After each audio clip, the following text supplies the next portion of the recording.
Price Lord. கர்த்தருடைய பரிசுத்த நாமத்திற்கு மகிமை உண்டாதாக.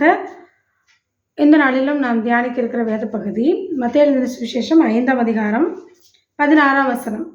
இவ்விதமாய் மனுஷர் உங்கள் நற்கிரியைகளை கண்டு பரலோகத்தில் இருக்கிற உங்கள் பிதாவை மகிமைப்படுத்தும்படி உங்கள் வெளிச்சம் அவர்கள் முன்பாக பிரகாசிக்க கடவது.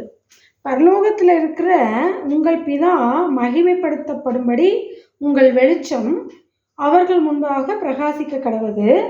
உங்கள் நற்கிரியைகளை கண்டு, அல்லேலூயா, நம்ம செய்கிற விஷயங்கள் தான் நம்ம ஆண்டவருக்கு மகிமையை கொண்டு வரக்கூடியதாக இருக்கிறது.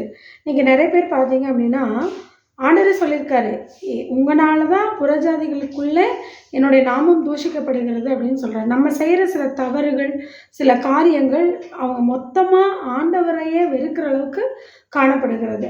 ஆகவே இந்த நாளிலே கிறிஸ்தவர்களாகிய நாம் எப்பொழுதும் நற்கிரியை செய்கிறவர்களாக, தேவனுடைய நாமத்திற்கு மகிமையை கொண்டு வருகிறவர்களாக, எதை செய்தாலும் தேவனுடைய நாமத்திற்கென்று செய்கிறவர்களாக நாம் காணப்பட வேண்டும். ஆகவே இந்த நாளிலே நீங்கள் உங்கள் வாழ்க்கையில் ஒரு தீர்மானம் எடுங்க.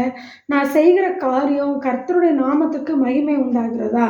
இதனால் தேவன் மகிமைப்படுகிறாரா? இதனால் தேவன் சந்தோஷப்படுகிறாரா என்று யோசித்து சிந்தித்து ஒவ்வொரு காரியத்தையும் நீங்கள் செயல்படுத்தும் பொழுது தேவன் உங்கள் மூலமாக மகிமைப்படுகிறார். ஹல்லேலூயா.